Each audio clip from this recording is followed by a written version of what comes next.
do Fraterno. As nossas boas-vindas a todos que estão nos acompanhando. Normalmente, nós fazemos a nossa abertura com o André, né, o nosso músico, mas hoje nós temos uma homenagem a ser feita. Então, eu vou fazer a nossa prece, e depois nós entramos nessa homenagem e depois passamos para o nosso palestrante, nosso convidado desta noite. Então, meus queridos irmãos, vamos unindo os nossos corações, visualizando a figura majestosa de Jesus no nosso campo mental. Senhor Mestre, aqui estamos mais uma vez reunidos em seu nome. E te rogamos, Senhor, se conosco. Permita que a equipe espiritual do Fraternity possa fazer presente durante as nossas atividades, nos lares que agora, conectados, na mesma sintonia, Senhor, rogando que a todos nós possamos estar receptíveis a esses momentos de paz, de serenidade, de fraternidade. Que esse nosso encontro, Senhor, nós possamos receber da equipe espiritual o tratamento necessário, do nosso físico, do nosso psiquismo, que nós possamos assimilar os ensinamentos desta noite, para que nós possamos, no nosso dia a dia, Senhor, mais conscientes e receptíveis ao teu amparo e à tua proteção. E assim, Mestre amado, com grande alegria e gratidão, nós te rogamos, já desde já, se conosco, Senhor, e que o nosso encontro desta tarde seja repleto de luz para todos nós. Obrigado, Senhor, por essa oportunidade. Que assim seja.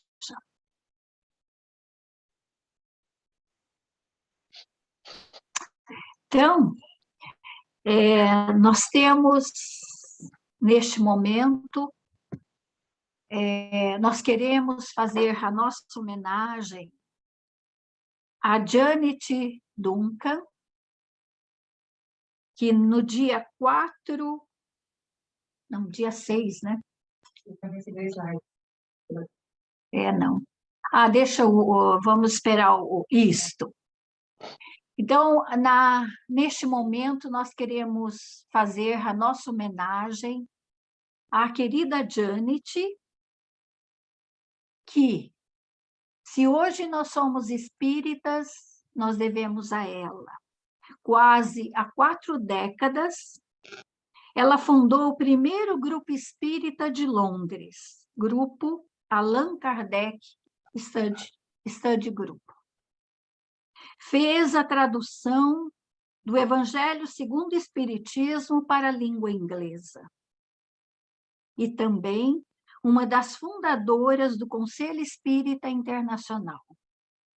Então, nós do Fraternity, neste momento, queremos fazer a nossa homenagem a essa trabalhadora de Jesus. Janet, nós do Fraternity, temos no dia do seu aniversário, que foi, né, tão recente, mas a nossa homenagem, desejando bênçãos de paz, saúde e alegria. E o nosso reconhecimento e gratidão pela sua dedicação. Parabéns, querida Janet. Beijos no coração de todos nós. E agora, complementando a nossa homenagem musical para a Janet.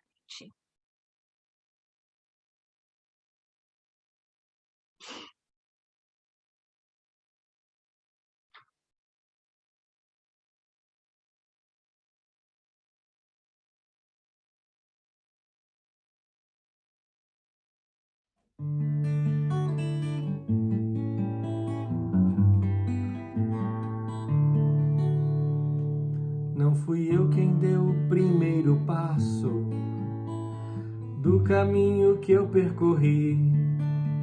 Não fui eu quem cultivou as sementes das flores que eu colhi no jardim. Existiu alguém que abriu as portas pra eu passar e ir além de onde esse alguém pôde chegar.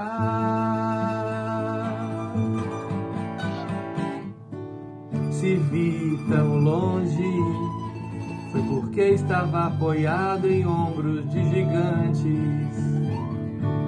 Se vim tão longe, foi porque segui os passos de quem veio antes. Se vi tão longe, foi porque estava apoiado em ombros de gigantes. Se vim tão longe, foi porque segui os passos de quem veio antes. Não serei eu a dar o último passo, caminho que outros farão, mas plantei as minhas próprias sementes dos frutos que outros colherão. Por onde andei, havia uma luz para seguir, e eu trabalhei para iluminar os que estão por vir.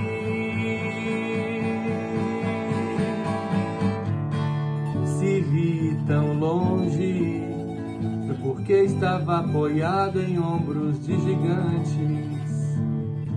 Se vim tão longe, foi porque segui os passos de quem veio antes.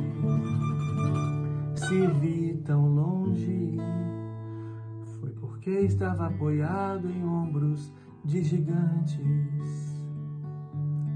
Se vim tão longe, foi porque segui os passos de quem veio antes.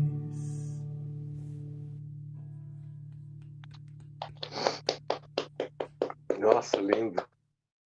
Lindo. Lindo, lindo, lindo. Muito lindo. Jane, querida, parabéns. Muito Muitos lindo. beijos nossos para você. Que você continue aí firme e saudável. Que bom, né? Então, vamos dar seguimento. Bom, você a conheceu aqui, né, Daniel? Quando você morou em Londres, né? Hospedaram em Curitiba comigo, ó. A Janet, né? Sim. A Janet foi recebida, né, pela tua mãe, né, em Curitiba, muito antes dela pensar em vir para cá, né? Você veja como são, né? Pois é. E, continuando, né, as nossas atividades, hoje, com grande alegria, nós vamos receber novamente o Daniel Rossi. Para quem não conhece, ele é de Curitiba, Paraná, espírita de berço, filho da Elza Rossi, a presidente da nossa federativa, trabalhador e conferencista da Associação Espírita Caminheiros do Bem em Curitiba, fundador da ONG Multirão, que tem por lema educar-se e a ser, educar-se o ser e o ser passa a educar. Achei muito bonito, viu, Dani? Achei muito bonito esse lema aí do Mutirão, que é um trabalho maravilhoso que ele, como fundador, vem batalhando com garra aí em Curitiba. E na tarde de hoje, o nosso tema será detalhes maravilhosos da vida de Jesus. Então, que a gente possa, nesses momentos, relembrar a figura do nosso mestre, trazendo essas lembranças para o nosso coração. Seja bem-vindo novamente na nossa casa, Daniel. Muito obrigada. Obrigado a vocês pela oportunidade de estar aqui junto, né?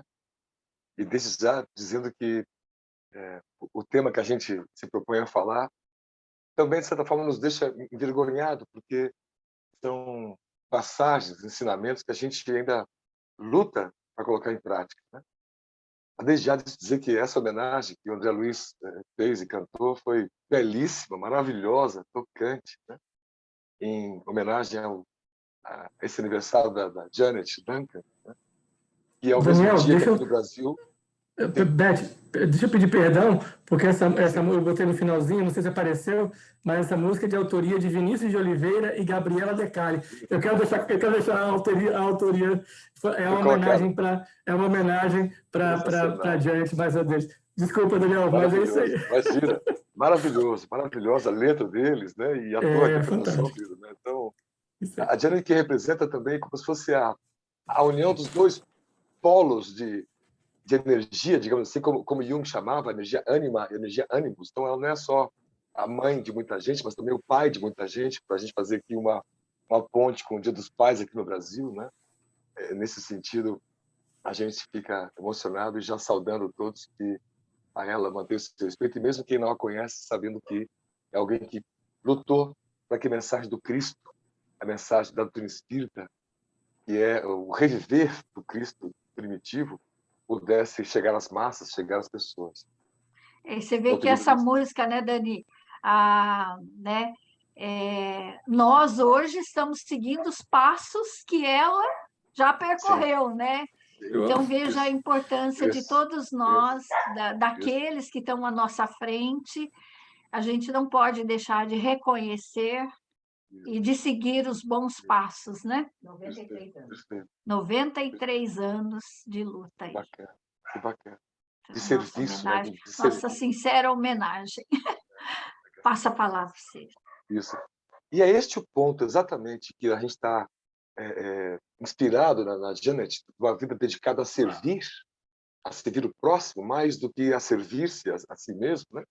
Cuidando mais de muita gente do que, às vezes, cuidando mais de si mesma, né? Que é a mensagem que nós queremos passar hoje como objetivo final. Toda ela baseada em algumas passagens do Cristo do Evangelho, né? Detalhes da vida de Jesus, portanto, um pensado aqui e acolá, para que a gente possa transportar no tempo daquela região minúscula no mapa do mundo, que é a Galileia, da onde alguns historiadores mais tarde disseram, quando souberam que a natureza do Cristo era a cidade de Nazaré, diziam: mas pode alguma coisa boa ter saído de Nazaré? Né? Diminuindo, né, a importância que esses personagens que são objeto da nossa vida e nosso estudo aqui hoje têm para a vida como um todo, da Galileia para o mundo. A abertura da vida do Cristo, sem considerar as passagens do seu nascimento, nós vamos colocar ali como sendo a passagem de João Batista, o primo de Jesus. E que Jesus, para seguir as profecias, se permitiu se fazer anunciar por João Batista. E aqui uma primeira reflexão. Eu, pessoalmente, achava, por muitos anos, que uma das passagens que considero mais bela era de Jesus, mas não, é de João Batista. Naquela fila enorme de pessoas que se faziam no Rio Jordão para que fosse por ele batizado, e da qual entrou Jesus, e que João Batista, vendo a grandeza do Cristo, o reconhecendo, disse que não era justo ele batizar o próprio mestre, né? João Batista dizia, quando as pessoas perguntavam o que deviam fazer para ganhar a vida eterna, ou seja, a paz de consciência, né? A relação do futuro, um destino que seria a felicidade. E João Batista dizia, quem tem duas túnicas, dê uma a alguém. E outras passagens, quem tem dois alimentos, dê um a alguém. Então, Jesus se inspira no seu nascimento, do seu messianato, né, daqueles 3 anos, exatamente, né, neste ponto, de quem tem duas túnicas, ter uma a alguém. Portanto, o servir é a base, é o fundamento de toda a mensagem, que não só modificou o mundo, mas que é exatamente uma regra filosófica de conduta que nós espíritas devemos abraçar. É evidente que a dificuldade de colocar em prática no dia a dia, mediante as mais diversas interpretações que nós temos do Cristo. O objetivo de alguns slides à frente, os amigos verão, é que hoje, no mundo todo, não só aqui no Brasil, se discutem alguns pensadores que são de direita, filosoficamente ou politicamente, pensadores religiosos, dizem que Jesus era de direita, porque falava da meritocracia, da pessoa lutar por si mesma. Outros que são de esquerda, voltado a causas sociais, dizem que Jesus era de esquerda, porque estava sempre entre os aflitos, entre os oprimidos, e por eles buscava lhe dar a sua vida. Nós queremos dizer que nós não entramos nessa seara de escolher qual desses lados está certo, pois que a doutrina espírita nos explica. E basta um olhar atencioso e com um sentimento nas próprias histórias do Cristo. Nós entendemos que ele não está em nenhum dos dois lados. Ele está no lado de cima. Há tanta verdade ou pouca verdade pensada, tanto numa questão quanto noutra, que é o que nós queremos como objetivo colocar aos amigos, né? Uma primeira prova disso é a ausência completa de preconceito, né? No primeiro slide nós vamos ver, nós vamos pedir aos amigos licença para passar, uma das passagens. Os judeus tinham, em relação aos romanos, esses sentimentos de que os romanos eram os que estavam os asfixiando, né, os dominando pela força bruta, eram os infiéis. No entanto, essa passagem que nós nos permitimos ler do Evangelho, que fala da cura que o Cristo fez a um dos soldados de um centurião romano, isso lá em Cafarnaum. Centurião é um cargo importante dentro do quadro militar. Cuida de um cento, por isso o nome centurião, de 100 soldados, portanto, havia uma importância. Jesus entrou em Cafarnaum. Havia lá um centurião que tinha um servo que lhe era muito caro e se achava doente, quase morrendo. Tendo ouvido falar de Jesus, o centurião enviou-lhe alguns anciãos dos judeus para lhe pedir que viesse salvar seu servo. Aproximando-se de Jesus, eles lhe suplicavam com insistência, dizendo: ele merece, mesmo que lhes concedas isto, pois gosta do nosso povo, e foi ele quem construiu a nossa sinagoga. Jesus foi andando com eles. Não estava muito longe da casa quando o centurião mandou uns amigos lhe dizer: Senhor, não precisas incomodar-se, porque eu não sou digno de que entres em minha casa. Por isso, também não me julguei digno de vir ter contigo. Mas dize uma só palavra e meu servo será curado. Pois eu, que sou apenas subalterno, tenho soldados à minha disposição e digo a um, vai, e ele se vai. E a outro, vem, e ele vem. E a meu escravo, faz isso, e ele faz. Ouvindo isso, Jesus ficou admirado com ele, e voltando-se disse à multidão que o seguia: eu vos digo que nem mesmo em Israel achei uma fé tão grande. De volta à casa, os enviados encontraram um servo completamente são. Então, nesta primeira passagem, você vê que o julgamento que aquela massa de gente fazia em relação a esse centurião, em sua maioria, era por ser contrário às suas ideias, por serem dominadores do seu ponto de vista, né? Havia ali uma certa dificuldade nessa relação de lidar com esse poder.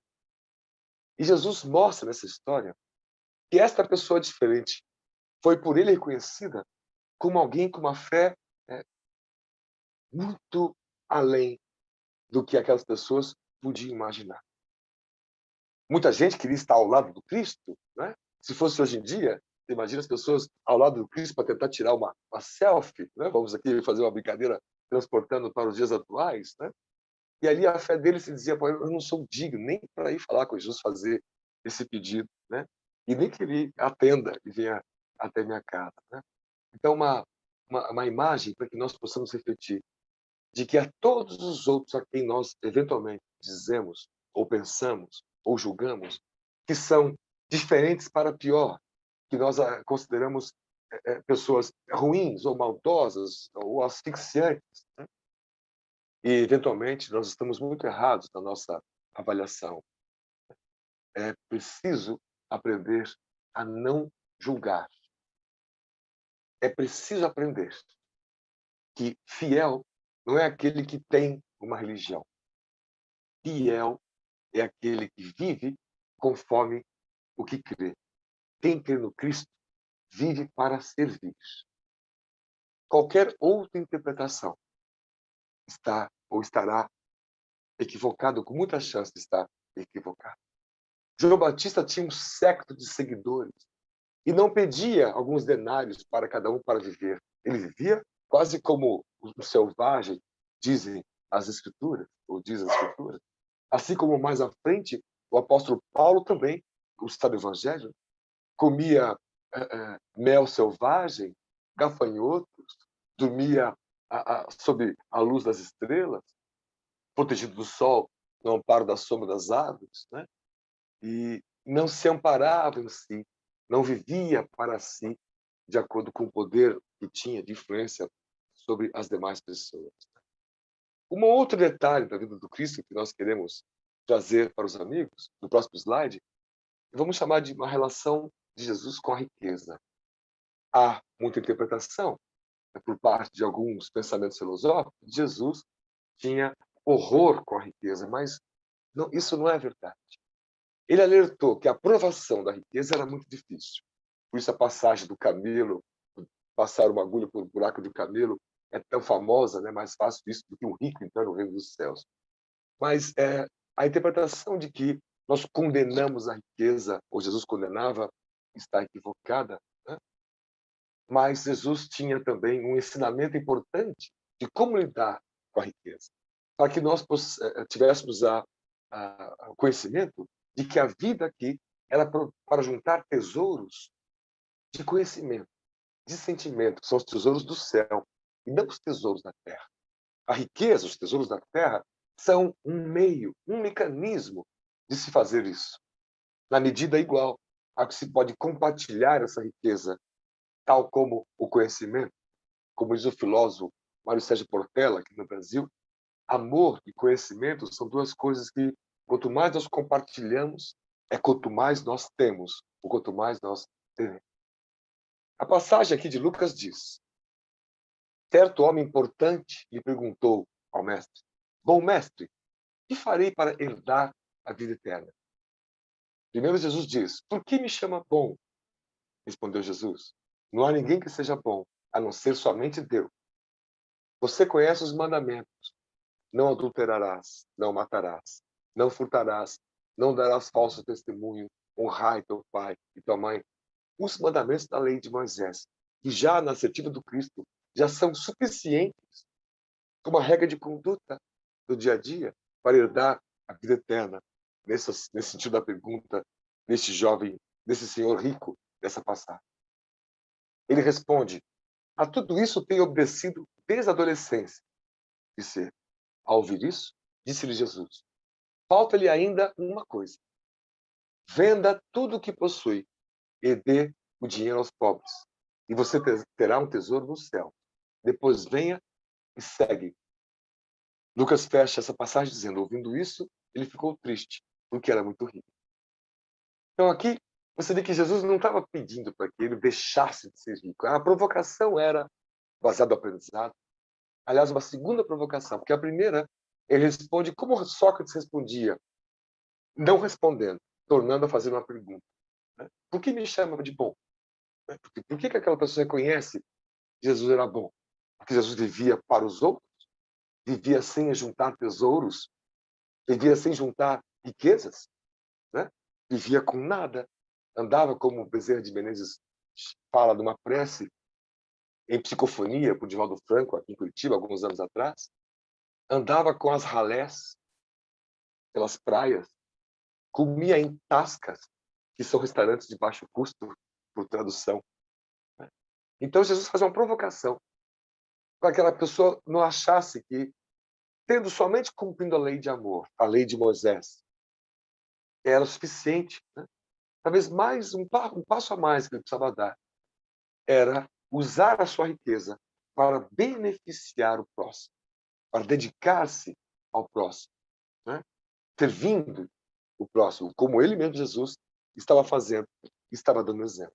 Por isso que quando eu ouvi isso, ele ficou triste, porque vendo a vida de Jesus como era, ele não conseguiu se projetar em deixar tudo que tinha de posses materiais para viver completamente para o outro. Havia ainda esse apego aos bens materiais.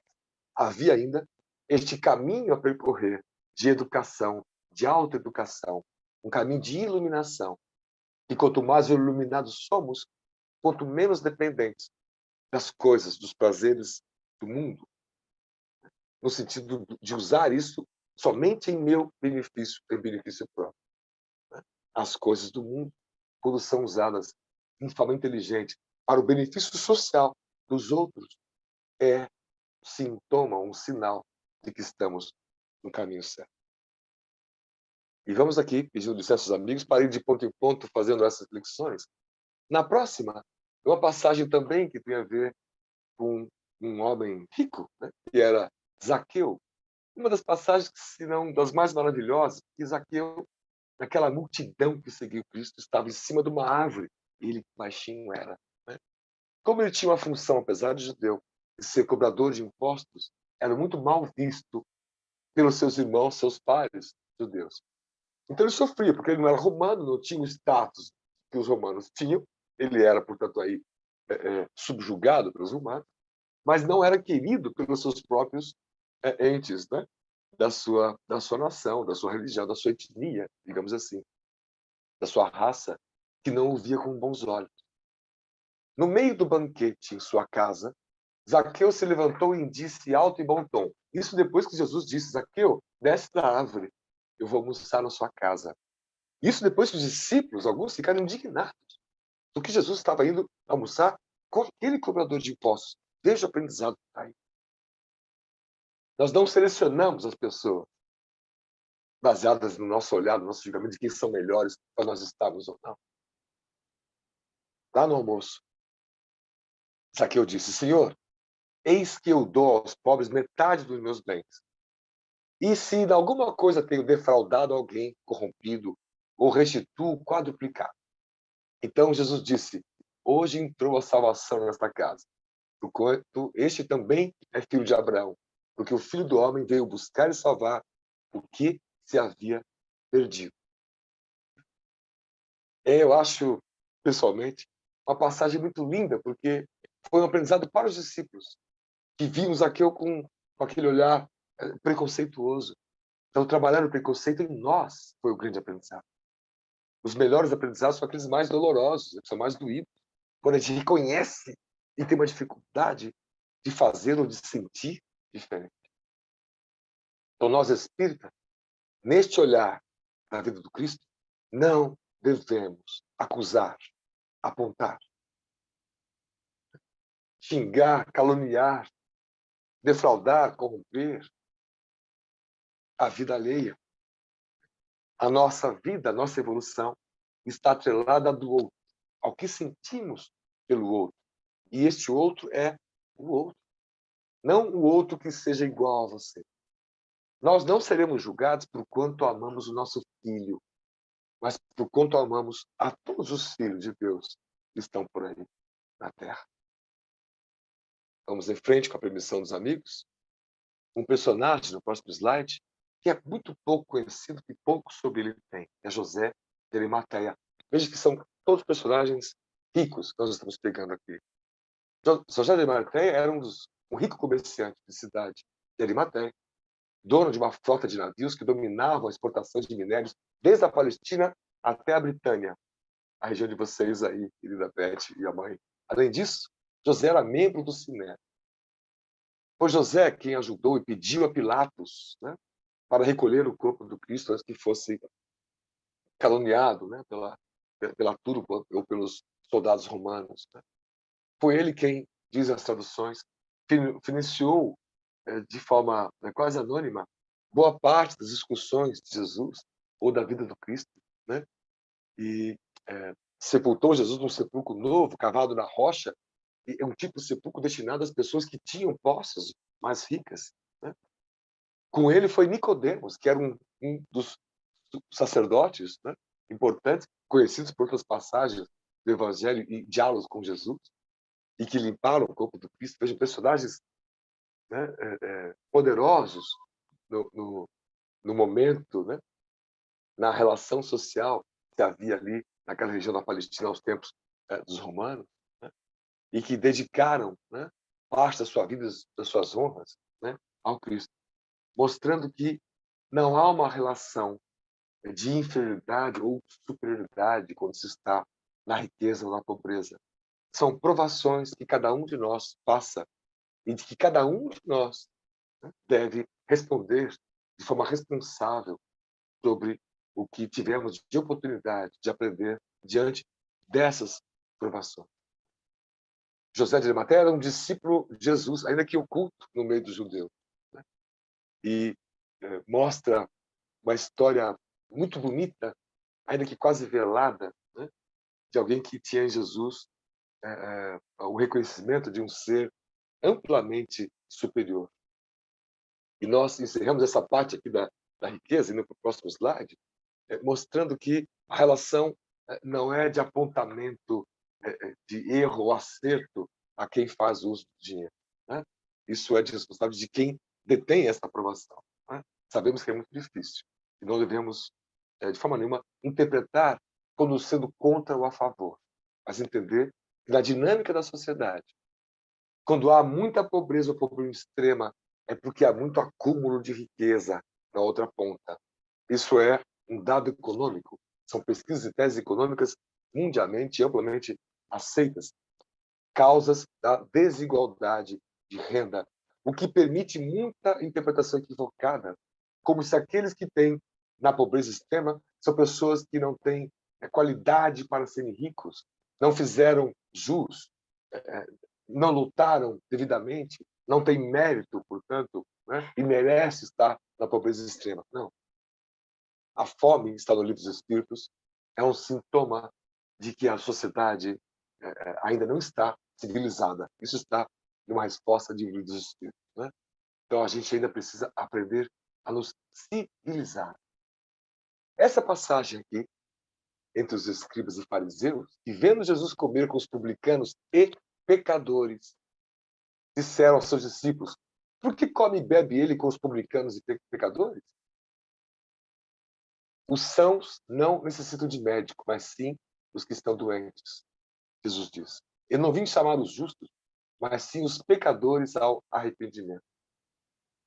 Este ponto mostra, de novo, a ampla vontade do Cristo de nos ensinar que devemos estar com todo, contrariando um dito popular, que muita gente acha que é uma frase de Jesus.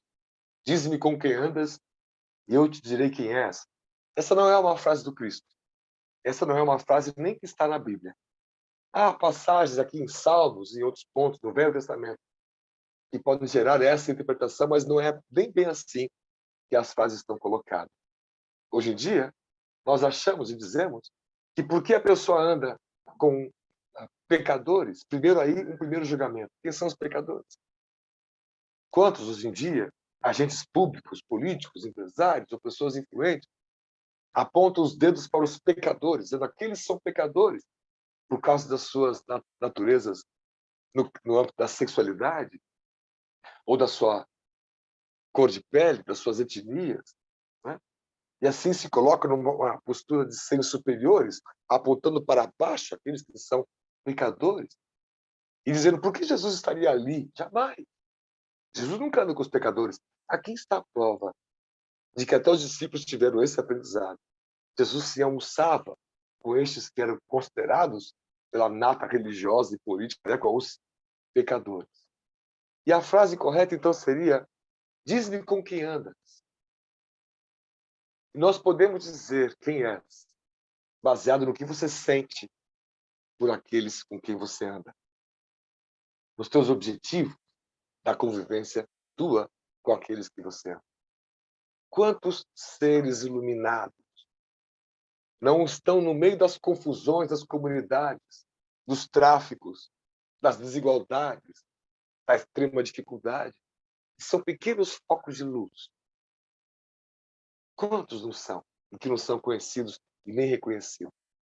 E são julgados que, por estarem no meio daquelas comunidades mais difíceis, como sendo todos pecadores.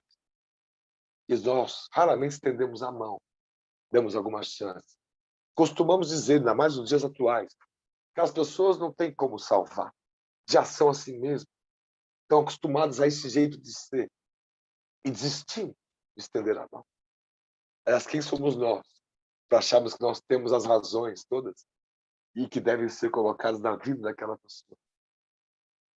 Há passagens incríveis, retomando aqui a revista Espírita de Allan Kardec, falando sobre o planeta Júpiter. Seria uma morada de espíritos mais avançados aqui no nosso sistema solar.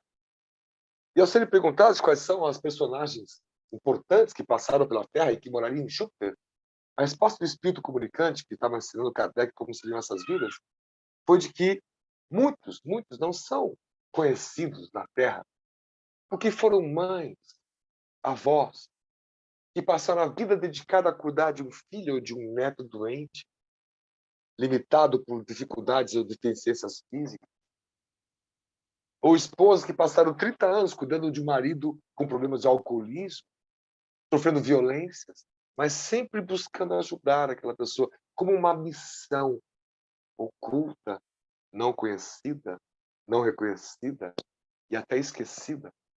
Mas esses seres são os pontos luminares e que depois dessas vidas de lutas e glórias anônimas moram em Júpiter. Enquanto muitos dos profetas ou falsos profetas ou grandes religiosos ou grandes biografias que erraram com muitos, ainda estamos aqui na lida, na Terra, lutando conosco mesmo para vencermos as nossas limitações, para um dia, quiçá, merecer habitar um planeta cujo bem sobrepuje o mal, cujo sentimento do Cristo não seja mais interpretado como meu ou seu, ou mais ou menos correto, mas como sendo um sentimento de amor para com todos, indistintamente. Vamos em frente aqui mais um ponto, pedindo licença para trabalhar um tema que é, nesse próximo slide, muito comentado nos dias atuais. E essa palavrinha chamada meritocracia, objeto de muita discussão. Aqui no Brasil, convencionou-se a dizer que quem crê na meritocracia, sendo ela o quê? Um sistema ou modelo de hierarquização e premiação baseado nos méritos pessoais de cada indivíduo. De acordo com a definição pura de meritocracia, o processo de alavancamento profissional e social é uma consequência dos méritos individuais de cada pessoa, ou seja, os seus esforços e dedicações. Só que um ponto. Aqui convencionou-se a dizer que você é de direita se você é a favor da meritocracia, do esforço individual. E você é de esquerda se você é a favor ou contra a meritocracia, dizendo que as pessoas todas precisam de ajuda, independente das suas condições. E aqui, uma observação fundamental e importante. É evidente, nós queremos mostrar passagens do Cristo, mais à frente sobre isso, de que o esforço pessoal é da natureza da nossa evolução. Aliás, essa é a definição que Kardec dá do espírita. Reconhece-se o verdadeiro espírita pela sua transformação moral e pelos esforços em que empreende para domar suas más inclinações. Ipsis literis, essa é a definição de Kardec pelo espírita. E pelos esforços que faz. Então, há um esforço de cada um para vencer. Mas aqui, isso não quer dizer que seja o espiritismo é meritocracia. Veja que é uma definição, uma coisa muito perigosa. tudo que somos é consequência dos nossos méritos individuais. Não. Nós, espíritos, sabemos que há um planejamento reencarnatório. Tudo que somos, ou tudo que temos, é por bênção, por permissão de Deus, da providência divina. A riqueza é uma aprovação da providência divina. Quantas almas, espíritos, não renascem em famílias ricas? Não precisam lutar para serem ricos. Estudar em boas escolas. Não precisam lutar para isso, nas escolas pagas. Ou são filhos de funcionários públicos aqui no Brasil, com alguns, não todos, mas muitos, com benefícios que são tão grandes e que nunca tiveram nenhum tipo de problema financeiro, como aqueles que nós estamos acostumados a ver na nossa comunidade aqui em Curitiba, por exemplo. De pessoas que vêm pedir, pelo amor de Deus, para darmos um dinheiro para pagar o gás, que não há gás. Está R$ 100 aqui no Brasil, cada botijão, para cozinhar para os filhos. E se houver o gás, talvez não haja comida para cozinhar, ou a mistura, que é a carne. Essa é uma realidade de milhões de pessoas ainda. E olhar para eles com olhar fraternal, sem julgamento de que são piores, porque ali há muitas almas que são muito, muito evoluídas. Por isso, suportam estar ali e vivem dignamente, apesar dessas condições limitantes, no limite da miséria.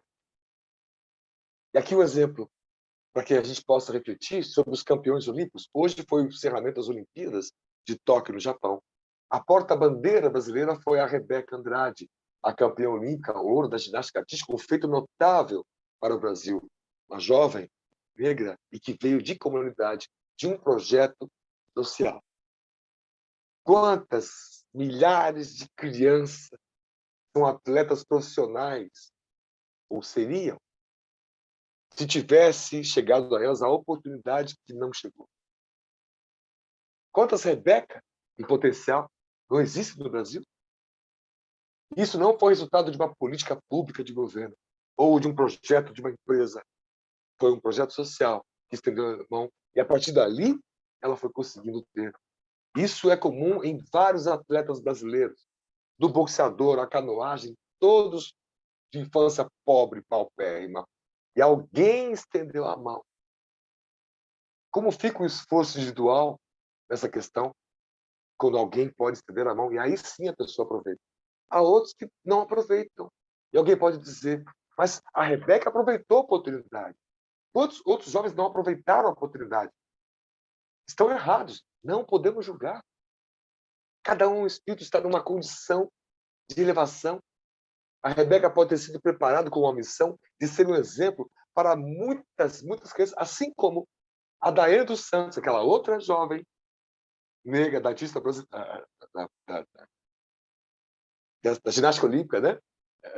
Brasileira, foi inspiração para a Rebeca. Essa jovem Daiane dos Santos estava comentando na televisão, emocionada, sabendo que a Rebeca se inspirou nela.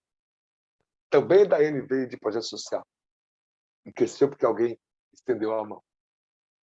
Desde que nós estamos entendendo que não podemos julgar cada jovem como se todos fossem iguais, que não foram criados nesta vida.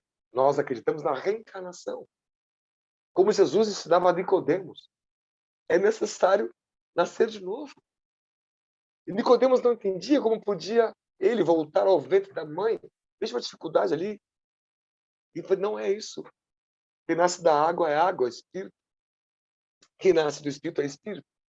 Quem nasce da carne é carne. É o espírito segue uma linha do tempo sem fim, usando linhas do tempo que são temporárias, que são do corpo, a da carne. Então temos que entender que cada um é um. E que aquele que não aproveitou a oportunidade não merece o nosso anátema, merece um outro aprendizado, que é o perdão, como veremos mais à frente. Jesus, sim, vamos ver no próximo slide, era a favor do esforço individual, mas entendendo que cada um tem as suas condições. Uma das passagens de João diz, mas o homem que havia sido curado por Jesus não sabia quem era. Jesus curou um homem mesmo sem esse homem ver. Então esse homem não sabia quem lhe tinha curado, pois Jesus lhe tinha retirado, sendo que havia uma multidão naquele lugar. Mais tarde, Jesus o encontrou no templo e lhe disse, veja que estás curado. Não voltes a pecar, para que não te aconteça coisa pior. Jesus dá a recomendação. Eu te curei. Mas minha recomendação é que não tornes a errar. Sublime-se, né? Avance, né? Vença-se. Nesse sentido que não cometa o mesmo erro, mude de hábito. Como Kardec dizia que educação é um conjunto de hábitos adquiridos, melhore, transforme seus hábitos, para que não torne a errar, para que não te aconteça coisa pior. E veja que aqui não é porque há uma punição de Deus, não. Porque a ciência da natureza, criada por Deus, é tão belíssima quanto perfeita, tão perfeita quanto bela é, que nós somos resultado daquilo que nós fomos. Nós colhemos aquilo que nós plantamos. E na lei da física, que já Newton descobriu, a lei da ação e reação, se eu insistir no erro, coisa pior me acontecerá, as condições mudam para que eu aprenda. Não por ser uma punição, mas que seja uma condição mais dura, para que me faça refletir com mais vontade, com mais força. Então, aquele que não aproveita uma oportunidade dada não deve ser objeto de anátema. Não podemos dizer, um jovem aproveitou a oportunidade, os outros não. São todos vagabundos, são todos que tiveram mérito, não têm mérito. Por isso a meritocracia deve ser vista com esse novo olhar, com o olhar do Cristo. Nós queremos aqui fazer a reflexão. E devemos insistir quantas vezes. Jesus disse esse aprendizado de não vossa pecar a muitos outros personagens que foram curados. Também a mulher adúltera, o mesmo aprendizado, que é a imagem que está ali, dizendo ela que não tornasse a cometer aquele erro, de ser iludida, como ela fora. Divaldo já conta essa história, foi ampliada por Amélia Rodrigues, né? A da mulher adúltera, como ela encontra, isso não está no Evangelho, está só no conteúdo espírita. Muitos anos depois, ela está trabalhando como voluntária na Casa do Caminho, a mulher adúltera, e encontra aquele seu amante, décadas depois, que não a reconhece. Ele está muito doente, muitas chagas. Eu imagino pela passagem que ele está com hanseníase. Ela recolhe ele no colo e vai limpando-lhe as chagas. E ele diz, tenho sede. E ela diz, no deserto sente-se muita sede. Estamos todos no deserto, nessa alegoria, nessa figura de imagem, nessa metáfora. E todos sentimos sede. E a única água que pode matar a nossa sede é entender o Cristo como sendo a mensagem de amor. É sentir pelo próximo não a dureza do preconceito, mas a singeleza, a harmonia do respeito, do sentimento. Mais à frente, para nós irmos fechando, e aqueles que erram, ou que nós julgamos que erraram, o que devemos fazer? Perdoa. Quanto mais perdão nós possamos dar ou sentir, mais oportunidades nós vamos gerar às pessoas para que aprendam, para que se reeduquem. A passagem de Mateus diz, então Pedro aproximou-se de Jesus e perguntou, Senhor, quantas vezes deveria perdoar meu irmão quando ele pecar contra mim? Até 7 vezes? Quer dizer, quantas vezes está bom? Ele já me prejudicou uma vez, já 2, já 3, eu não aguento mais. Quantas vezes, Senhor?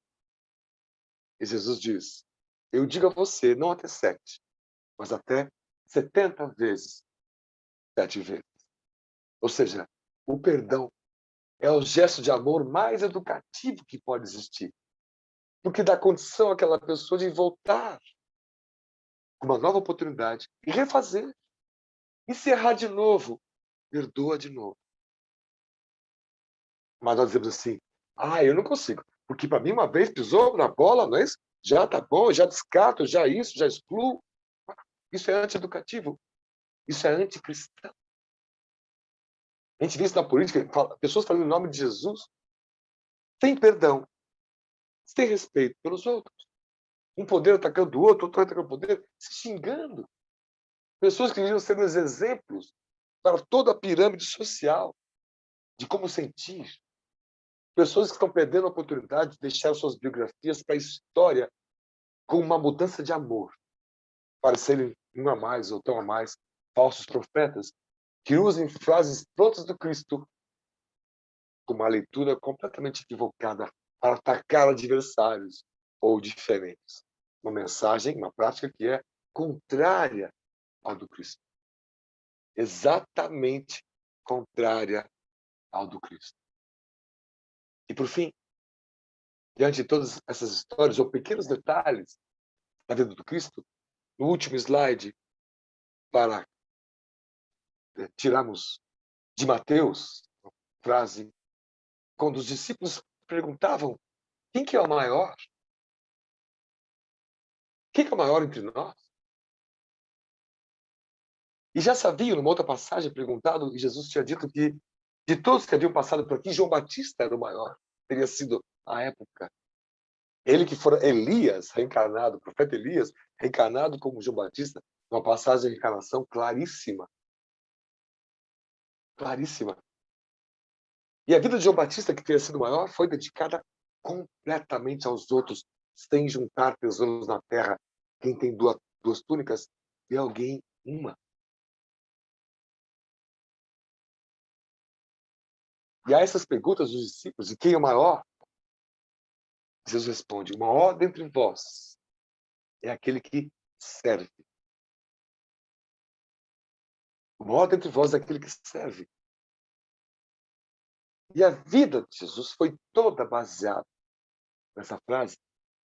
Essa imagem é a passagem do lava-pés, onde Jesus lava o pé dos discípulos, eles envergonhados, dizendo, mestre, como João Batista envergonhado, mestre, não devo batizá-lo.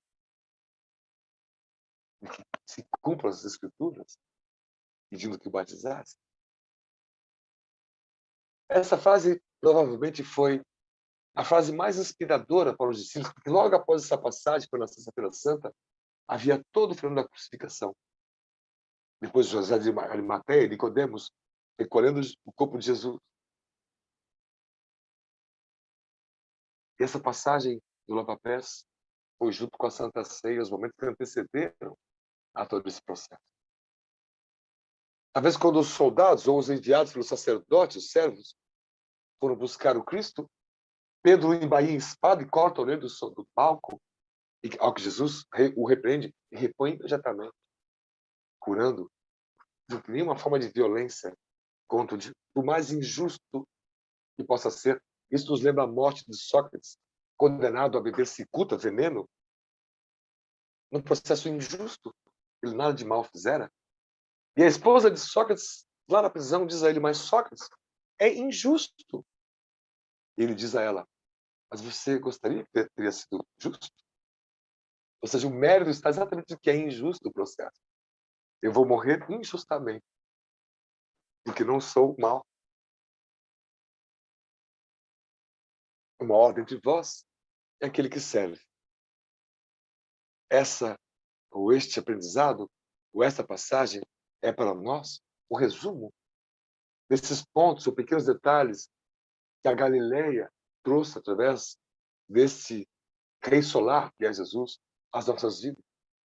Que possamos, pensadores, pastores, padres, religiosos, palestrantes, políticos, empresários, líderes, liderados, ricos, pobres, entendemos que a mensagem do Cristo é de que a vida eterna está baseada nos mandamentos de Moisés. Não roubar, não cobiçar, não fazer mal a alguém, respeitar. Veja, isso parece o budismo, né? Na senda das 8 trilhas. Viver corretamente, falar corretamente, vibrar corretamente, agir corretamente, comer corretamente, o equilíbrio, a dureza do equilíbrio, de encontrar, como Aristóteles dizia, a virtude que está no justo meio. Entre a covardia e a irresponsabilidade está a coragem. A virtude no justo meio do equilíbrio. E, ao acrescentar os mandamentos, o amar ao próximo, no sentido de servir ao próximo, é o caminho de evolução que o Cristo nos ensinou e que Allan Kardec teve uma vida, uma biografia responsável por mostrar isso enquanto professor Hipólito Leon Denizar Rivail, dando aulas gratuitas sua vida toda para que não pudesse pagar os alunos. E depois, com o pseudônimo de Allan Kardec, dedicando sua vida para trazer a mensagem dos Espíritos, para investigar as mensagens, para ter certeza que não eram enganosas, para ordenar uma cadência que pudesse ensinar as pessoas de que a vida é amar, de que a vida é servir, E amor é a primeira palavra do alfabeto divino, e a reencarnação a segunda, como diz o Espírito Erasto, a lei de amor do Evangelho. Por isso, é educativo, é aprender sempre, aprender todo dia e aprender em cada vida. Que façamos esse domingo um domingo de paz e reflexões a todos, e que desejamos também, por extensão, a todos que sofrem, a todos que padecem, a todos que estão em tristeza, em depressão, em desespero, né? Para que possamos imaginar a região da Galileia, as praias, e aquele mestre com a sua túnica alva, que não se sujava no pó do deserto, caminhando seguido por uma multidão de pessoas, e aquele olhar complacido, complacente, benevolente, carinhoso, perdoando os nossos erros, perdoando os nossos erros, e pedindo para a gente não voltar a errar. Mas se a gente erra, ele perdoa de novo. A gente tem uma nova chance, com novas condições, de acertar. Cada dia, um tanto mais. Muita paz. Muito obrigado.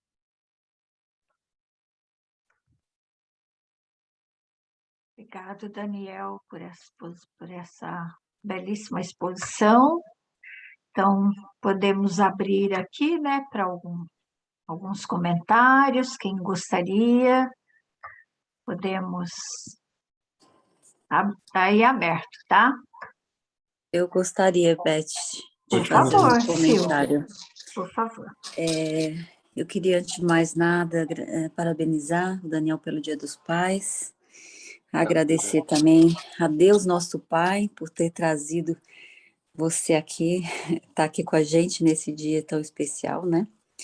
E sabendo que já fomos pais um dia todos nós, eu agradeço muito pela essa colaboração, que me senti muito tocada, né? Porque você veio trazer alguns exemplos de Jesus, mas eu me senti assim como que alguém que bebe já dessa água há algum tempo, que vive essa água, que vive o Evangelho. Então é para mim um grande estímulo, sabendo que sou mais velha que você, e foi sentir muito, é uma misericórdia mesmo muito grande para a gente nos aperceber das nossas mazelas, né, dos nossos equívocos que vamos ter, que temos e vamos ter, como você bem colocou, somos espíritos diferentes, estágios diferentes, mas que todos nós podemos fazer um pouquinho, né? Então, você é um grande estímulo, porque já faz tanto, então eu acho que moral para trazer a palavra de Jesus, e, e é só gratidão por esse dia de hoje. Lembrando só, queria que você trouxe o exemplo da Rebeca, né? Da, da nossa brasileira, que com muita dificuldade, então traz aí a medalha hoje de ouro, e que você falou que cada um de nós podemos fazer um pouquinho, não só para nós, mas também para servir a comunidade, o local, mas relembrou muitas pessoas, né, de Júpiter, que você falou, que não fazem, que são pessoas que fazem, mas que não são, nunca foram importantes, né, no nosso plano, mas que são, assim, muito importantes. Então, assim, de geral, né, lembrar que nós podemos fazer o nosso papel, mesmo sendo na nossa família ou ajudando no meio. E eu acho que é um momento muito da gente estar trazendo, juntando essas correntes, né, do bem, para que cada um de nós não fique só no nosso lar, né? Você tá aí a mãe, que está aí do outro lado aqui com a gente, mas cada um está fazendo o seu trabalho onde está, né? Então, na verdade, era só mesmo para agradecer e para dizer que continue bom trabalho, e a gente está junto aqui com você. Muito obrigado Obrigado você. pela sua companhia. Obrigado você pelas palavras, viu? Obrigado mesmo. Agradeço do fundo da minha alma as palavras. Viu? Obrigado.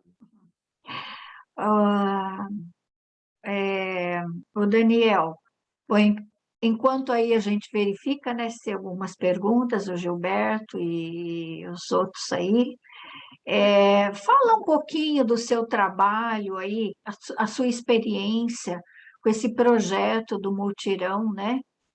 Que eu achei tão bonita essa frase, né? Educa-se o ser para o ser passar a educar. E, e o Cristo foi o grande educador, né, Daniel? Sim. Então, Isso. com certeza, todos nós somos também educadores, né?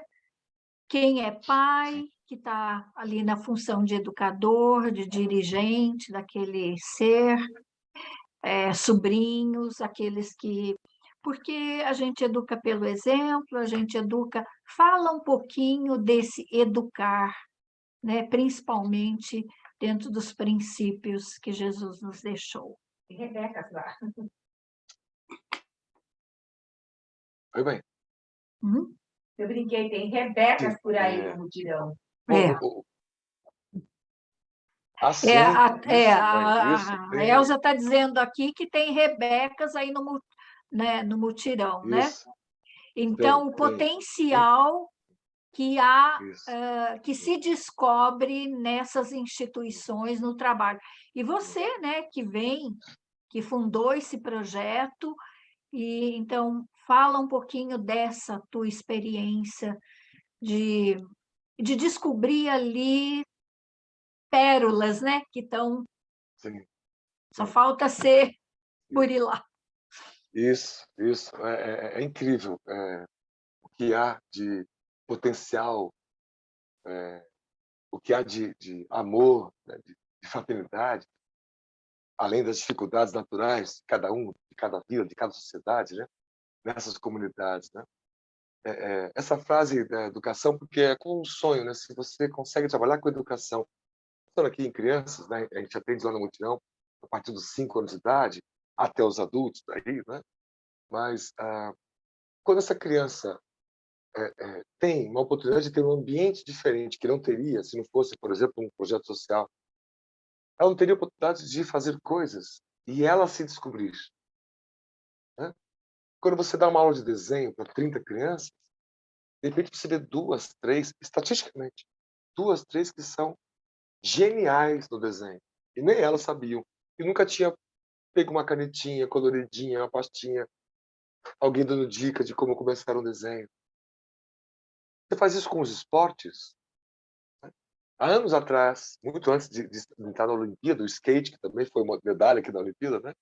Nós tivemos um projeto de skate na ONG. A gente fabricava skate e demos um curso lá, né, para as crianças e tal. Tem 1 ou 2 que andam muito bem até hoje, que nunca tinham visto, nunca tinham dado, porque é muito caro, eles não têm acesso.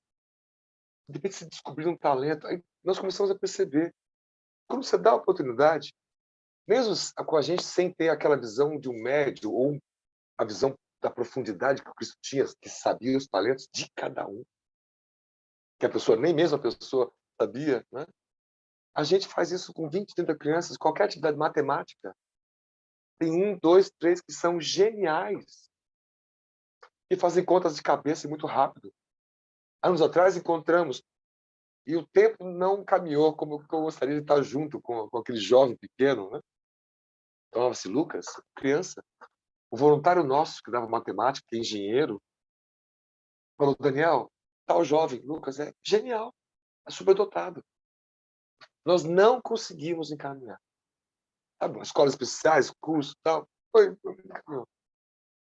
Se tivéssemos, teria sido, de repente, um cientista, um matemático, um engenheiro, né?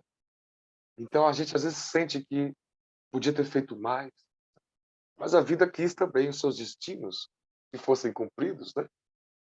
Para que as coisas pudessem todas chegar a seu termo, mas educar é antes educar-se, né? Eu tenho que enxergar o outro não como eu sendo superior, mas eu sendo igual. Esse é um primeiro aprendizado quando a gente vai trabalhar com projeto social. Nós, espíritas, somos uma comunidade, não porque nos sentimos superiores, aquelas pessoas são inferiores, portanto, são os atendidos, e a gente está levando a caridade. Nada disso.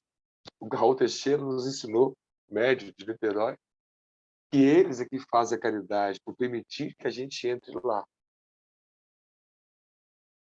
Eles é que vencem o orgulho ao permitir que recebam cestas básicas para poder se alimentar. Muitos de nós temos vergonha de sermos ajudados. Eu já tive imensa vergonha. E cada vez que alguém me ajuda, eu sinto envergonhado. Né? Por quê? Porque é meu orgulho. Eu queria não precisar. Eu queria ser independente. Mas não consegui. Os carentes não são as pessoas mais pobres. Os carentes somos todos nós. Carentes emocionalmente, carentes de sentido, carentes de destino. E o sentido e o destino é olhar esses irmãos menores, por serem crianças, ou em situações econômicas muito difíceis, piores do que a nossa, olhar como igual, como sendo a gente uma espécie de ponte. Nós não somos a tábua de solução, de salvação. Isso é o Cristo. Nós somos a ponte para essas pessoas podem, às vezes, caminhar para atravessar um pequeno rio, uma pequena dificuldade, um pequeno obstáculo. Sejamos todos pontes. E a ponte é um exemplo de educação, uma metáfora, né? Uma figura de linguagem, né? De atravessar algo, de ir num ponto e chegar no outro, de mudar de hábito, de transformar-se, como dizia Allan Kardec. E hoje a gente começa a ver alguns jovens que entraram na ONG lá quando eram crianças, há 7 anos atrás, algumas famílias atendiam antes da ONG, há 10 anos atrás, e que hoje ajudam a cuidar das crianças, dão lições.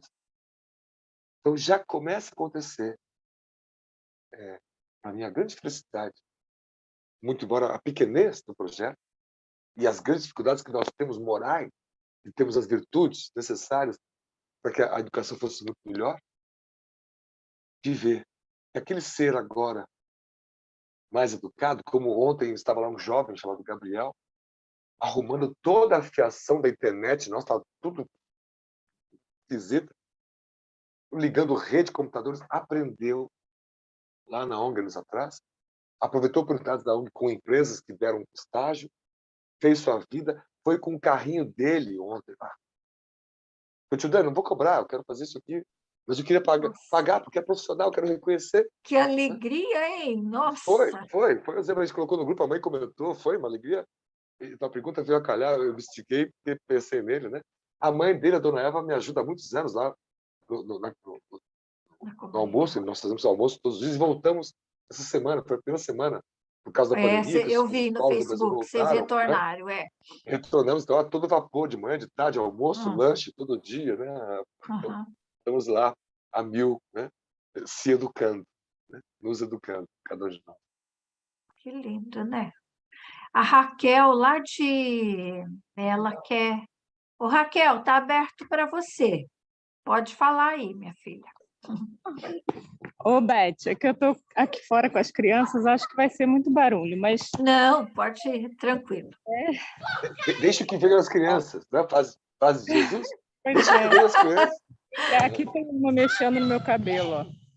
Ah, Queria primeiro agradecer ao Daniel por doar o seu tempo nesse dia, né, tão especial aí no Brasil. Dia dos Pais. Né? E pedir para o Daniel, claro, né, por conta do tempo, não dá para comentar tudo, né, Daniel? São muitas passagens, né, lindas e que nos tocam no Evangelho, né? Mas queria que o Daniel, se pudesse comentar um bocadinho só da passagem de Jesus com a mulher na Samaria, a mulher samaritana no poço, e a passagem com a mulher sírio-fenícia, que pede ao Cristo que cure a sua filha. E ali eu acho que era uma lição muito para os discípulos, né? Pronto, era isso. Sim, querida. A passagem da Samaria, e com a devida licença da minha pequenez nesses conhecimentos e nessas interpretações, né? Ela é muito importante e simbólica por conta da história da água, né? Quando Jesus disse que a água viva, né, que está na fonte, não exatamente aquela fonte de água, no sentido que há uma fonte que jorra sem cessar, um poço que nunca seca, né, cuja água viva é perfeita e é a que verdadeiramente mata a sede, de que é esta água que ele estava trazendo como figura de linguagem, que ele mesmo, quem bebe das minhas palavras, não sentiria mais sede. Então, quem tem esse olhar generoso para com o outro, mesmo que seja atacado, vamos dizer que a região da Samaria, os samaritanos, não eram nada bem vistos pelos judeus todos. É como aqui no Brasil, a gente vê uma pessoa da comunidade como se fossem os samaritanos lá, os vagabundos que não trabalham, os que se mesclam, os pecadores. Então, diante de muitas interpretações que a gente poderia tirar, lições lindas, e certamente o Divaldo Franco traria dessa passagem, acho marcante essa figura de que matar a sede é suportar as críticas dos outros sem reagir. Fazer uma ponte entre a mulher da Samaria e o poço de Pilatos, olhando com desdém para Jesus, os soldados tendo lhe colocado uma cruz para ferir-lhe, tirando um sarro de que ele seria o rei dos judeus, então fincaram a cruz de espinhos como sendo uma coroa. E Jesus, ao invés de dizer, defendendo-se, que ele não fez nada de errado, ele não disse uma única palavra, a não ser respondendo a Pilatos, dizendo: Pilatos, tu és o rei dos judeus? Jesus dizia: tu o dizes? Não sou eu. Eu nunca saí dizendo: eu sou o rei dos judeus, me sigam. Nunca. E diante daqueles ataques, cuspida, chibatadas, xingamentos, chutes. Quem viu o filme Jesus, do Mel Gibson, que o ator fala em aramaico, né, no original, é muito forte a cena da Paixão do Cristo, são muito reais, são muito violentas. A gente fica indignado. Jesus não reage. Hoje, a gente se sente indignado porque alguém faz um post e contraria a nossa ideia, a gente está respondendo, está reagindo. Como se pudesse dizer, falando de uma outra mulher, a mulher adúltera, como Jesus falou, que atire a primeira pedra, aqueles que estivessem em pecados, nós diríamos hoje em dia: atire o primeiro post, aquele que estivesse em pecados, o primeiro post no Facebook, no Instagram, atacando alguém, entendendo uma ideia, fazendo aqui uma brincadeira com os tempos modernos, né? E as demais passagens, como as curas, ou a mulher que você disse, me lembrou uma outra, que é aquela, não sei se é aquela senhora muito doente, muito rica, e todo o seu dinheiro era gasto como um curandeiro meio fajuto, e ela ouvia falar do Cristo, mas ela não tinha condições de ir. E ela foi com muita dificuldade, quando ouviu a turba passar mais ao longe. Ela hemorroíça, né? Mulher hemorroíça. E quando ela chega perto, Jesus toca a sua túnica. Jesus diz: senti que uma virtude saiu de mim. Quem que foi? E ela foi curada. Você veja esse rei solar, que é o Cristo, que hoje nós lemos uma passagem da pessoa que foi curada, Jesus encontra ele no templo depois, e ele não sabe nem por que ele foi curado. Pela proximidade. Nós podemos matar a nossa sede, sermos curados, quanto mais proximidade com Cristo nós tivermos. Como é que eu me aproximo do Cristo? Sentindo, amando, não julgando, não xingando, não criticando, não apontando, não me Servindo, sentindo né? superior, né? Servindo, né? Em última análise, peço perdão pela redução da explicação, mas são essas análises rápidas que a gente pode fazer, né? Amar é servir, e servir servir é o nosso motivo de existir. É uma frase nossa lá do Fotografia Narrativa, que é um projeto nosso do Mutirão, né? Meus pequenos e parcos poemas, né? Servir é o nosso motivo de existir. Isso nós aprendemos com Cristo, a fonte viva. O Daniel, e ele mesmo já falou, né? Tudo que fizerdes ao outro é a mim que está fazendo, né? Está fazendo isso. Então, E é nós, bem nós bonito. vemos o mundo passando por essa transformação de um mundo doente para um mundo são, Hum, em décadas de educação que levaremos. Hoje a gente vê muita gente atacando o outro com Jesus como argumento, é. né? em toda seara, em toda ordem. Essas discussões que nós trouxemos hoje foram baseadas em muita leitura que fizemos, de pensadores de esquerda, de direita, da religião, não religião, todos pegando um pedaço de Jesus e interpretando a seu bel prazer, tal como foi predito dos antigos. Que nós fazemos de Deus a nossa imagem e semelhança. É um Deus de temor, um Deus pecador, um Deus agressivo, que nós somos pecadores, agressivos, e colocamos medo nas pessoas. Quando for o Deus do apóstolo João, que é o Deus de amor, é quando nós aprendemos a amar a todos. Aí será um Deus de amor, é assim que nós enxergamos, né? E morfologicamente, né? Nos analisamos como imagem, né? A exemplo e semelhança do Cristo. E é cada um de nós fazendo a nossa parte, né? Você vê que esse mundo que está aí é o reflexo de cada um de nós, né? E se a gente quer esse mundo de mais paz, mais harmonia, é nós, cada um de nós tendo que construir isso, né? Bem, a Aninha gostaria de falar e depois eu passo para a Vânia, lá da Alemanha, que está nos acompanhando. Por favor, Aninha, e depois Vânia. Legal. Oi, Daniel. Primeiro, parabéns pelo Dia dos Pais, biológico, e também aquele pai que acolhe, né, que anda ali dando amor, como você deu o exemplo da ponte, e eu acredito que você nem vai na frente e nem atrás, mas lado a lado, ensinando com seu amor, porque o seu jeito de trazer essas passagens me emocionou bastante. Só lembrando que a Aninha também, né, faz um trabalho aí, que é o Árvore Fraterna, lá de Caraibeiras, né? Ela também já há anos começou. Quantos anos já, Aninha? 14. 14 anos lá, jogando a sementinha. É um projeto entre amigos, ainda não né? Mas, Aninha, isso é que é importante, você já começou, né? Nós ainda nem começamos, você e o Daniel já começaram. Vamos lá. Desculpa te cortar, Aninha.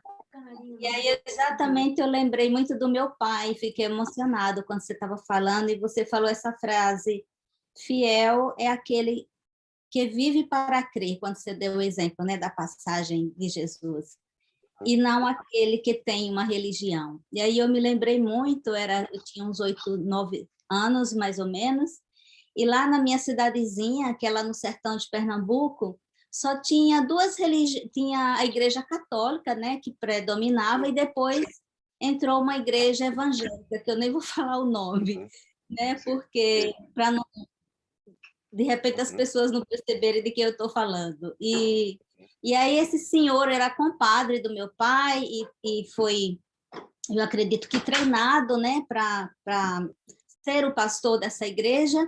E eu me lembro que era uma sexta-feira, então era um dia, porque lá é uma cidade que tem feira nesse dia, e ele chegou e disse, compadre, mas explicando para ele se converter na igreja protestante. Aí meu pai, isso marcou muito, você falando, eu fiquei muito emocionada, ainda mais hoje, Dia dos Pais. Acho que ele estava aqui assistindo. E ele disse assim, mas, compadre, mas o que é que salva? É a religião ou é os ensinamentos de Jesus? Aí o homem falou assim, né, e disse, os ensinamentos de Jesus. Ele disse, então, compadre, você segue os ensinamentos de Jesus na sua e eu sigo os meus na minha, e vamos ser felizes. Perfeito. Eu fiquei emocionada porque eu era criança, mas isso me marcou, né? Então, eu gostaria de ter feito esse comentário e muito obrigada por todos esses ensinamentos de hoje, que Deus continue iluminando a sua vida e dando luz e garra nesse seu trabalho lindo que você faz. Obrigado. Eu que agradeço que teu pai continue lá do céu, te iluminando, como um dos anjos da guarda que compõem os anjos que estão em sua volta, viu? Obrigada. Obrigado mesmo, meu querido. Agora a Vânia. Pode falar, Vânia. Eu abri meu microfone, vocês podem me ouvir? Sim. Ok, porque geralmente meu microfone não funciona. Bom, Daniel, em primeiro lugar, eu gostaria de te parabenizar pelo Dia dos Pais, né? Obrigado. E também dizer que a sua doçura é igual a da sua mãe. Querida. Ou seja, fisicamente, e parece que a harmonia assim é igual também. Eu vou te falar hoje como uma criança, não a criança, porque eu não sou mais criança, né? Mas uma mulher que foi uma criança, que foi, ainda sou, uma mulher que foi criança negra no Brasil. E já estou com quase 60 anos. Você há de convir que, na minha época, nós não tínhamos muita oportunidade. E a minha mãe sempre falou com a gente para a gente estudar. Nós somos 3 irmãos, eu sou a do meio. A minha mãe sempre falou com a gente que se a gente quisesse alguma coisa, se a gente quisesse conseguir alguma coisa, a gente tinha que estudar. Mas até para estudar era difícil, porque você não tinha o dinheiro de uma condução, você tinha que andar quilômetros e mais quilômetros, só mesmo muita disposição. E aí, você falando desse trabalho que você faz, vocês falaram dessa menina eu não guardo o nome, desculpa. Atleta, Vanessa. Isso, essa Rebeca. atleta. Rebeca. E se vocês observarem, a maioria dos atletas do Brasil são negros, principalmente aqueles esportes em que não se exige muita coisa, só mesmo o esforço da criança, a força de vontade, porque uma esgrima, um tênis, né? Esses esquece, você nunca vai ver um negro. Vela, barca vela. Verdade. Não quero fazer apologia a preconceito, não, tá? Mas, Daniel, eu, por exemplo, enfrento na minha vida, por exemplo, eu moro aqui na Alemanha, os caminhos que me trouxeram aqui, só Deus é que sabe, né? Estava no meu destino, eu acredito muito nisso, mas, infelizmente, as pessoas julgam a gente pela cor. Eu enfrento preconceito na internet. Se eu participo de uma live, se eu participo de um grupo, eu não posso mostrar a minha capacidade, sabe? E a gente tem sempre que ficar humildade. Acredito que a gente tem que ter, sim. Mas eu também não posso esconder as minhas capacidades. E chega num ponto que você cansa de brigar, né? Você cansa, porque é tanta insistência, tanta permanência. Então, eu não sei, eu sei assim, não sei se a idade, o cansaço, talvez, né? É uma desesperança total. O que fazer para mudar isso? Ser perseverante? Mais? Ser insistente? Mais? Algum motivo deve ter, eu sei. Com certeza, eu sei, eu tenho consciência disso. Aí me dá uma luz para continuar aí, porque é difícil, viu? Querida, olha, meu anjo, quem sou eu diante de uma vida atual em que não sofri nenhum tipo de situação dessa natureza? E quem não sofreu como eu não consegue compreender devidamente. Eu aprendi com jovens negros, me permita dizer rapidamente isso. Eu vi com um deles que me ajudou a fundar a ONG, Brian, vi com outros, que eram jovens poetas negros. Eu os levava para o shopping, porque eles nunca tinham ido. Isso há anos atrás. E, de propósito, depois que parava o carro, saí do carro, do estacionamento, eu andava alguns passos atrás para observar. E via, pela primeira vez na vida, eu via o preconceito, a movimentação, desde os seguranças do shopping, das pessoas. Então, eu não posso dizer que senti na pele o problema, mas eu senti na pele de pessoas que eu amo muito, que estão muito próximas de mim. Outra feita eram 2 crianças, o Vitor e o Zé especial, brancas, mas da favela. Então, sempre conosco. Eles tinham uns 9 anos, e eu fui levar eles para o shopping, tinha que comprar corda de violão para aula de música, sabe, correndo? Isso era comigo. Quando eles entraram no shopping, os dois se abaixaram no carro. E eu perguntei para eles, por que vocês estão se abaixando? Foi o tio, segurança. Uhum. Eles nunca tinham ido, mas já se projetaram de que os Uhum. seguranças não iam deixar eles entrarem. Eles entraram, exato. Uhum. Entraram porque estavam comigo. E aí eu disse a eles, vocês são meus filhos aqui, levantem-se. Uhum. Levante-se. E esse levante-se ficou para mim muito marcante, não só porque é levante-se no banco do carro, é levante-se moralmente. Uhum. Erga-se acima dessas questões, da pequenez do outro. Então, às vezes não adianta entrar em brigas, que o outro está muito cristalizado na sua posição. Às vezes é preciso mudar de Uhum. método, de moeda, surpreendendo o outro com uma calma, com uma temperança, com uma ausência, com um texto, com uma vibração. Vibrar pelos inimigos em casa, numa oração nossa, é um exercício de sentimento Daqueles, daqueles.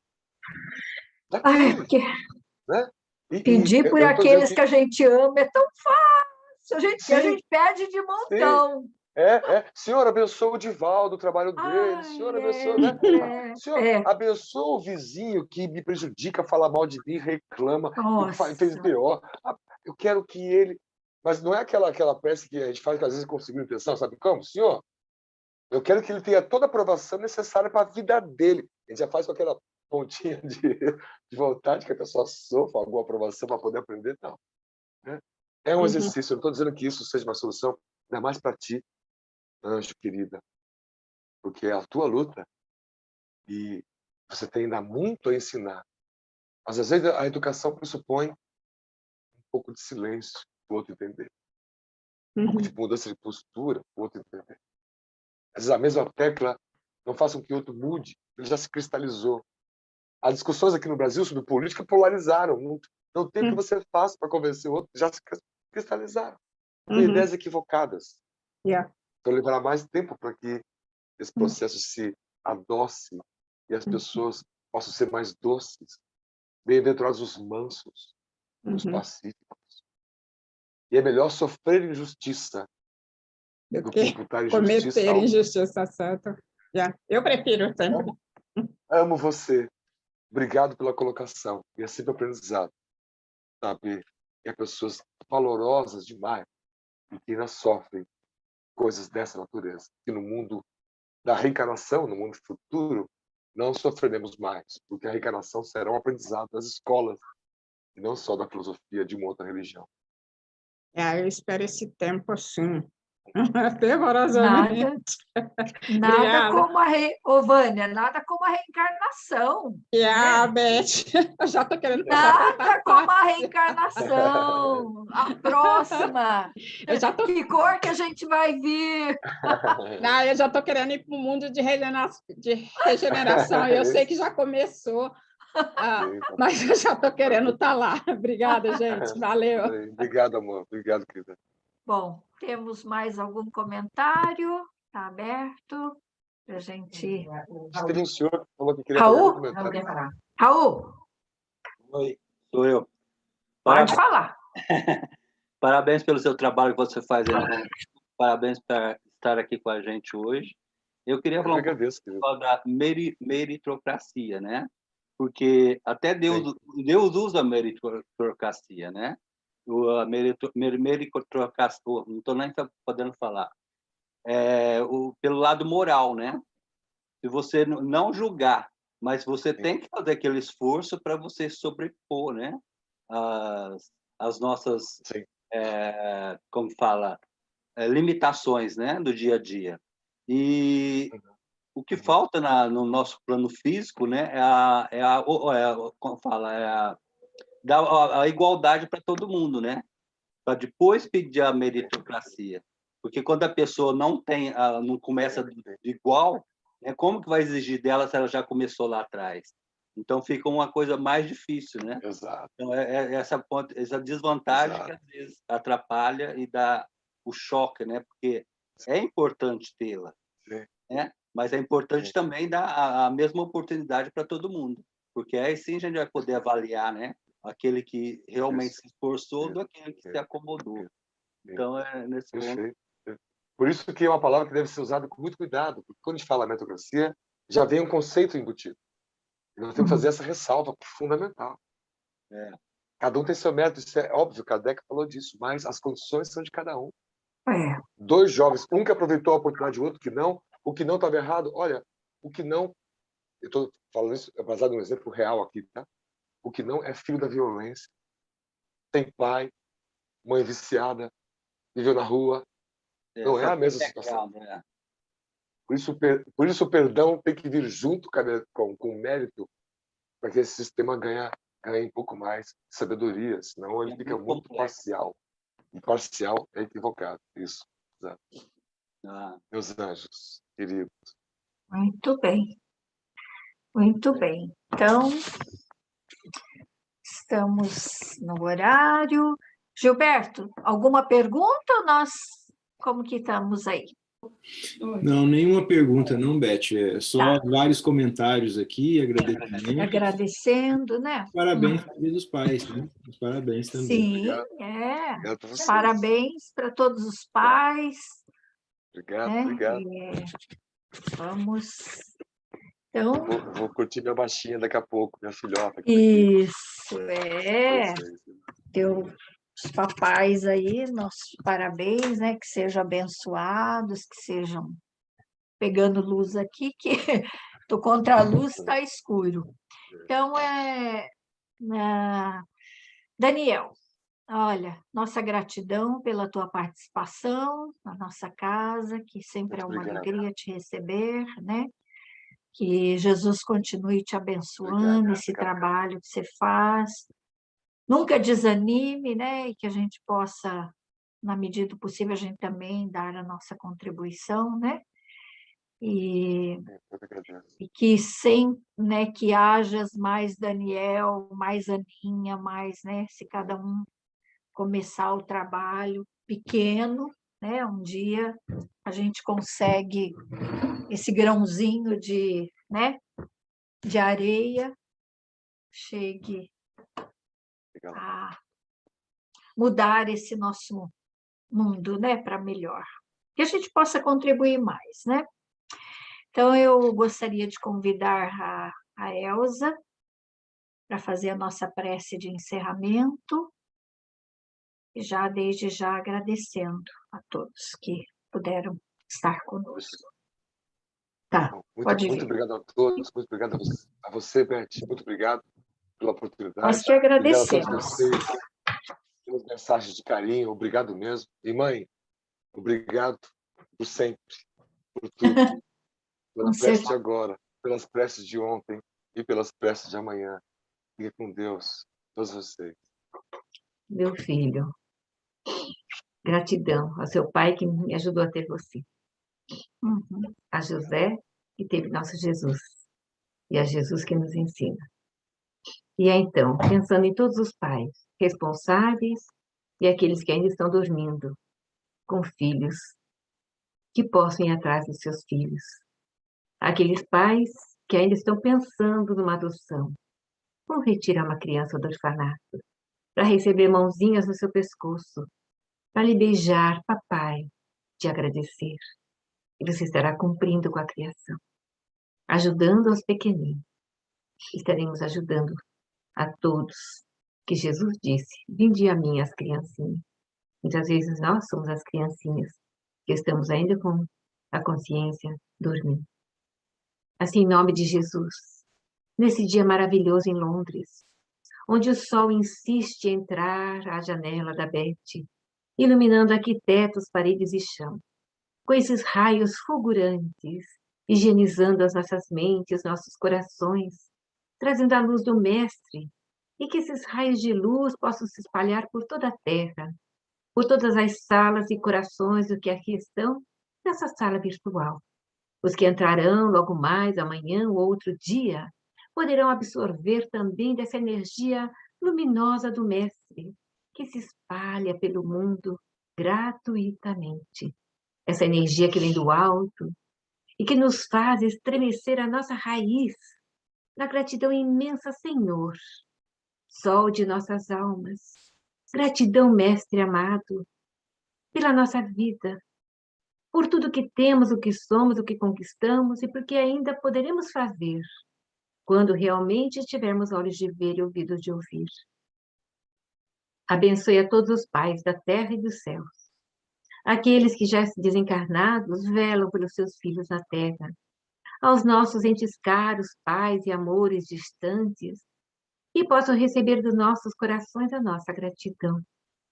Dentro da nossa pequenez, somos crianças ainda, aos olhos de Deus, nosso Pai eterno, mas que confia em nós, que um dia seremos perfeitos, não importa quanto tempo leve, mas Ele nos criou para isso.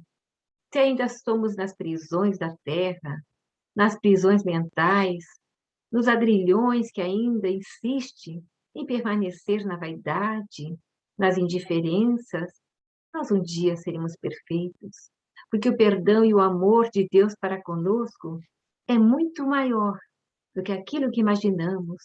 Quizá possamos deixar a corrida de biga para outro dia e seguir a Jesus. Quizá possamos entender que todos somos a mulher adúltera, todos somos o centurião, todos estamos a caminho da salvação, desde que nós mesmos busquemos este caminho, fazendo a nossa escolha, a escolha da caridade, benevolência, indulgência e perdão. Fora da caridade, dizem os espíritos, não há salvação. A libertação da alma é a nossa salvação. E nós precisamos nos libertar. Temos dentro de nós a igualdade, o amor e a fraternidade, para gerar essa bandeira de luz, sempre refletindo alto sobre os tetos das nossas casas, físicas e mentais, para assim realmente o Evangelho de Jesus possa ser essa bandeira, a bandeira do amor, da compreensão, do abraço carinhoso, da pequenina criança no orfanato com a sua lágrima, numa vacina chora sozinho, sem ter aquela mão caridosa que venha buscar e beijar, aquele beijinho de mãe, o beijinho de pai. Ah, Senhor, que possamos despertar e tratar de ajudar o máximo possível a todos os pequeninos que continuam nas ruas, como Romilés, como tantos trabalhos lindos são feitos. Ó Senhor, desperta o tu que dorme, que possamos despertar e te ouvir, Jesus, e te seguir, querido Mestre, abraçando a todos como irmãos, sem indiferença, sem julgamento. Assim, a nossa gratidão no dia de hoje, por mais esse evento maravilhoso do Fraternity, por trazer Jesus aos nossos corações. Precisamos de muitas lembranças ainda, muitas vezes ouvir falar do Mestre, para conseguirmos estar na estrada segura, reta, a caminho do horizonte. E Jesus está lá, de braços abertos, nos aguardando. Assim, Senhor, a nossa gratidão uma vez mais aos benfeitores do Fraternity, aos benfeitores do Espiritismo do Reino Unido, da nossa base, aos benfeitores de cada lar que aqui se encontram, aos espíritos familiares, abraçando a todos os pais, a todas as mães, a todos nós. Que Jesus nos guarde, hoje e sempre. Despede-nos, amigo divino, em sua paz. Que assim seja, Senhor. Gratidão.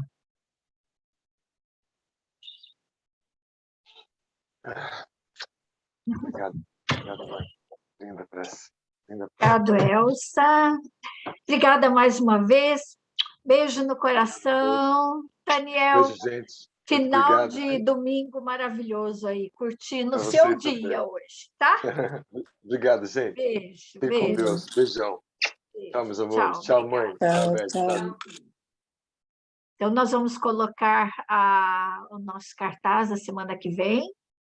Semana que vem estará novamente conosco Francisco Batista, aí de Curitiba. Ele é um grande estudioso de Paulo de Tarso. Ele, inclusive, escreveu um livro sobre Paulo, né? E ele vai estar falando, unificador por excelência. Domingo que vem, se Deus quiser, nós vamos recebê-lo. Então, nossa gratidão por todos que puderem estar conosco no dia de hoje. Então, desejando uma semana de muitas bênçãos e que possamos estar novamente no próximo domingo, se Deus quiser. Beijo a todos. Até domingo, se Deus Beijo, quiser. gente.